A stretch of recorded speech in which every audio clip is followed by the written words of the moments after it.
All right, on this episode of Bare Knuckle Radio, very excited to be talking to an individual coming off of quite the statement win at BKFC Prospect Series, which transpired on February the 16th.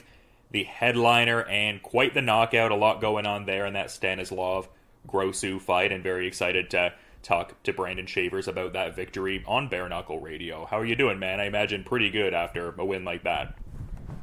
Yeah, man, I'm doing pretty good. Just a little sore. That's it. I mean, I feel like the normative soreness in bare knuckle fighters is usually in the hands. Is that where you're kind of feeling it? Oh, yeah. I got a little bit of wear and tear on the face a little bit, where he caught me pretty good on the nose, but other than that, it's pretty much all right. No, that's good to hear that you're doing well in a relative sense, at least, but I mean, quite the performance, like I was saying from the top, in the sense that you overcame your own adversities in that fight, getting knocked down and really showing the mettle and eventually scoring the stoppage yourself. Like, what were your thoughts on that performance? It seems like you really showed a lot about yourself in terms of like skills, but also inner resolve and everything.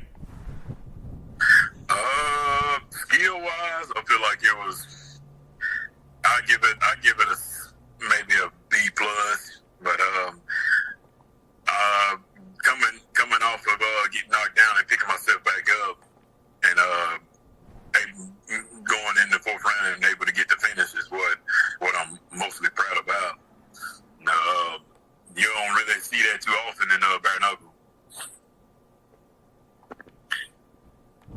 Yeah, no, I get what you're saying. I mean, outside of that, was like Stanislav Grosu bringing anything to the table that differed from your preconceived notions? I mean, outside of the knockdown there for you, did it largely play out relative to your expectations heading in, or not so much? Yeah, I kind of figured that he would catch me and put me down, at least at some point in the fight, because I knew going in there he was real heavy-handed, and he was a tough guy.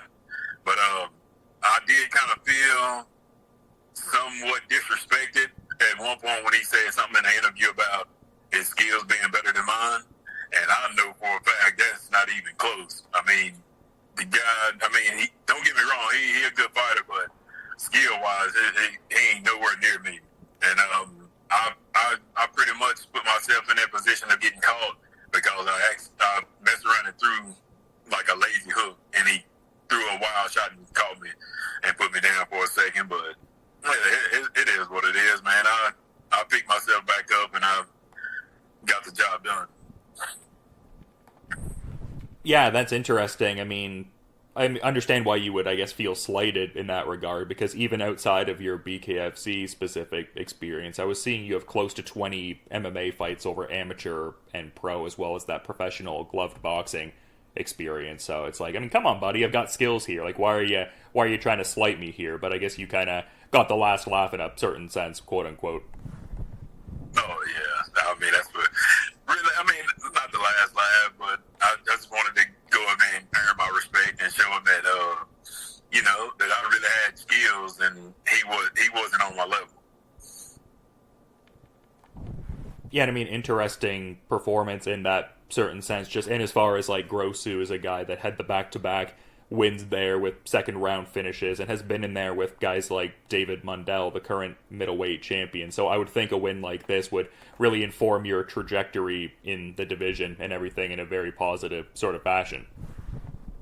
Oh yeah, I believe so. I mean, he was riding on that about going the distance with the champ, and I'm like, dude, you just don't know. I mean, I hit just as hard as anybody in that in the middleweight division. Like, if I wanted to be honest with you, I probably could compete at light heavyweight. That's just how hard I hit. But I have to give my props to him, because that's the first guy I ever seen that I threw a left hand and hit him flush, and he didn't make a face expression or anything. And I knew right then and there, I was like, yeah, I'm gonna have to start going to the body on this guy. Well, yeah, for sure, yeah, and I guess that prior wording I had about the last laugh was maybe not specifically the sentiment per se, but it does seem like you guys almost got to glean something from each other that maybe wasn't there previously. Like you mentioned, kind of being surprised at how durable he was with the power, and it seemed like you surprised him in certain regards too. So kind of interesting in that certain sense. It seems like you really took that away from it, just learning that aspect. Oh yeah, without a doubt. Yeah, and just such a run you've had so far and everything like that. And I did mention the BKFC specific experience. Like, what would you say some of the biggest differences in your game are relative to like what you were bringing to the table in your debut versus where your bare knuckle specific skill set is at now after your third fight in the sport? To be honest with you, I mean, I don't. Maybe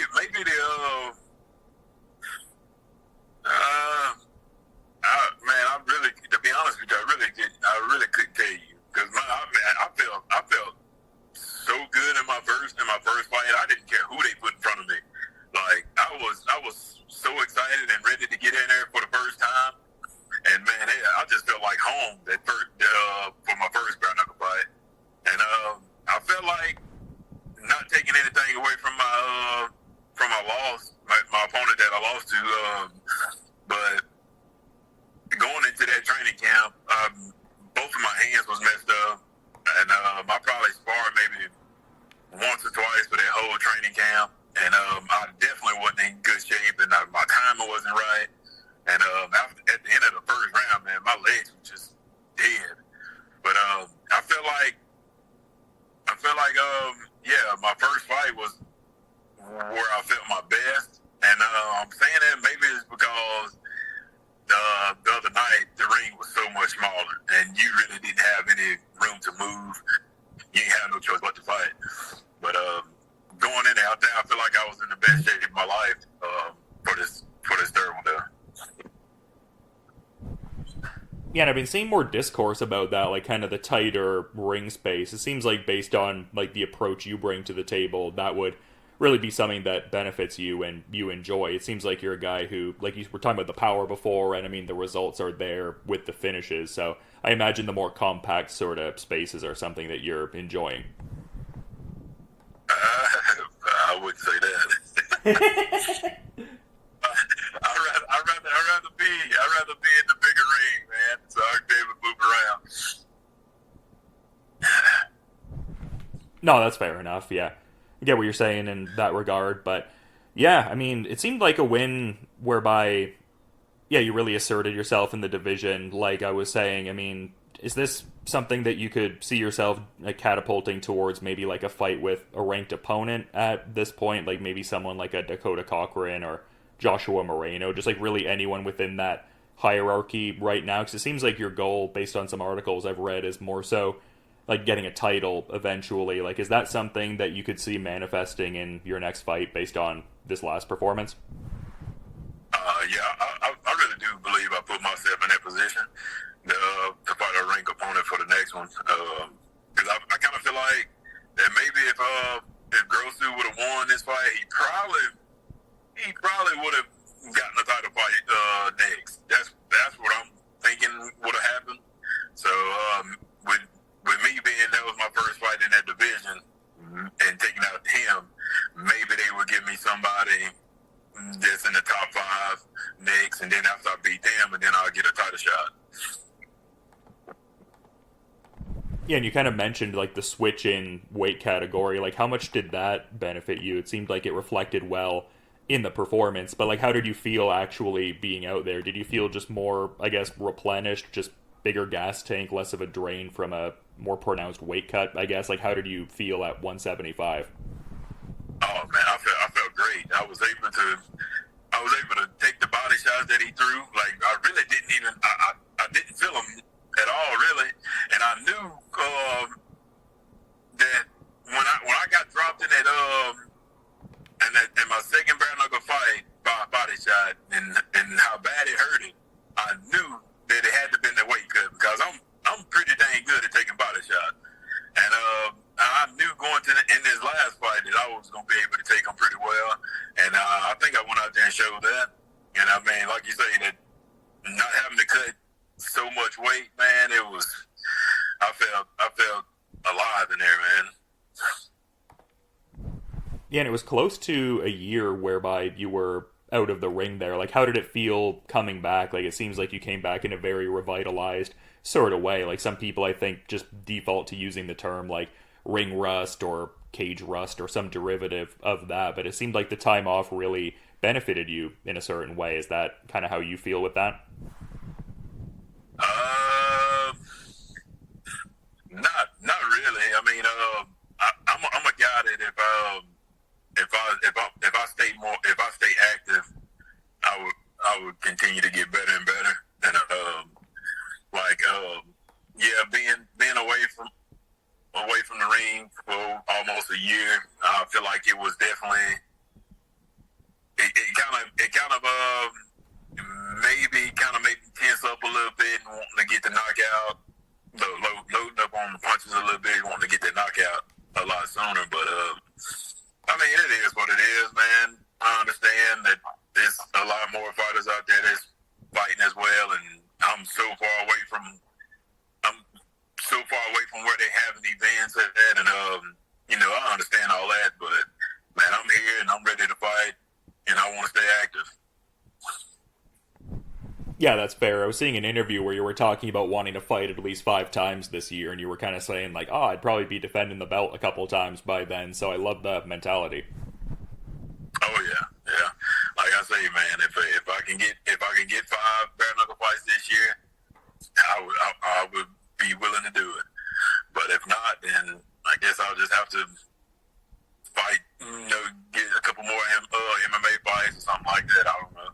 But my first goal is to get at least 5 bare knuckle fights this year.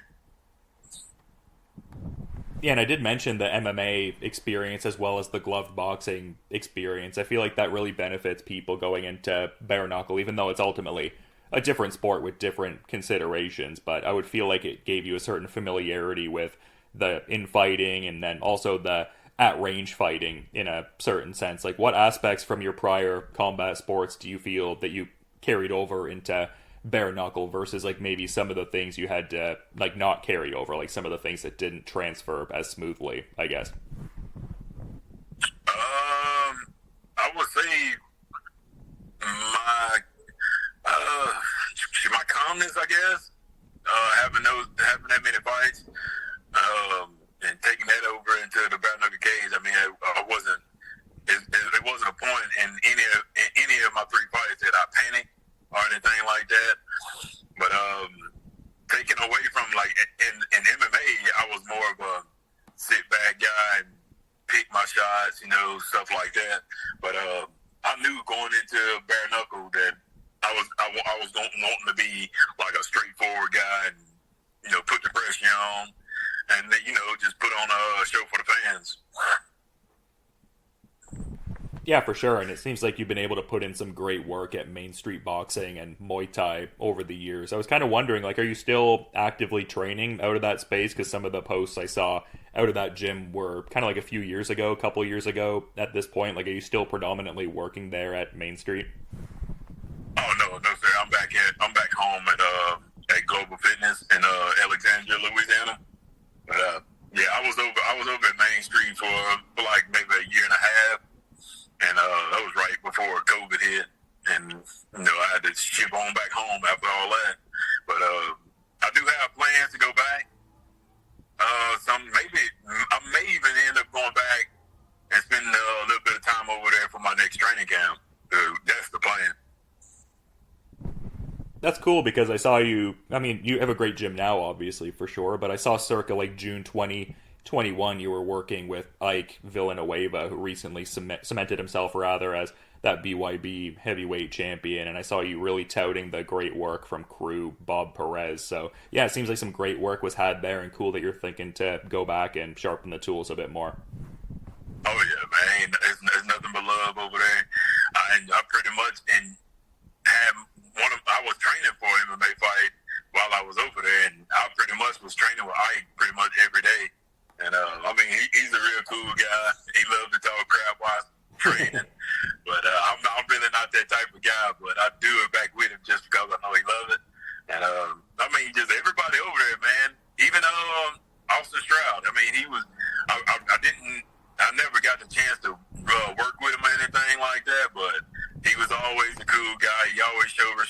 and, come up to me, shake my hand every time he see me. But, yeah, man, everything over there is good, and I'm willing to go back and, get some more work in with him for my next training camp. Yeah, no, good to see that you're in a space where there's multiple places you can go at to get in great work. But you kind of mentioned the Bryce Henry fight, at least in like a cursory kind of passing way. I guess I'm curious to get your thoughts on the situation with him, because it seems like, at least from the fan discourse and just people in the community talking about it, maybe Bryce Henry versus Tony Soto for the lightweight gold could be next. Is that something that you kind of foresee happening and everything like that? Oh yeah, man. Nothing but respect to Bryce Henry. I really do. To be honest with you, I really do think that's gonna be an easy fight for him. He's gonna get that belt, and then he probably will end up coming back up to 165, fight Austin Stroud for that belt, and which will be a hell of a fight.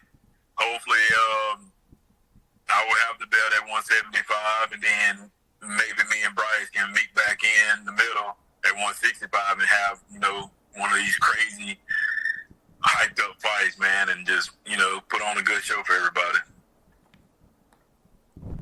Yeah, no, I love hearing that, and yeah, just so cool to follow the scene and stuff like that, and just kind of seeing where you guys are going and everything like that. But I'm always curious to get insights on fighter nicknames and stuff like that, and I think you have a cool one with the Shredder being the moniker. Like, what were the origins of that? Who kind of came up with the nickname there, and what was the backstory, I guess? It came down to me and my brothers. Like, we was big Ninja Turtle fans, and man, it was like, I don't know, it just felt right into like me. Every time I fought, I was cutting people up, I'm shredded, and pretty much, and then it kind of went along with my last name, so that's pretty much how it come about, from me and my brother. Yeah, it just seems apropos. Like, I would imagine in a sport like this, it's going to be, I mean, like you said, prevalent in MMA based on how you were shredding people up, but probably even more prevalent with the bare knuckle journey, one would think, at least, just with like the prevalence of cuts and all that. Yeah.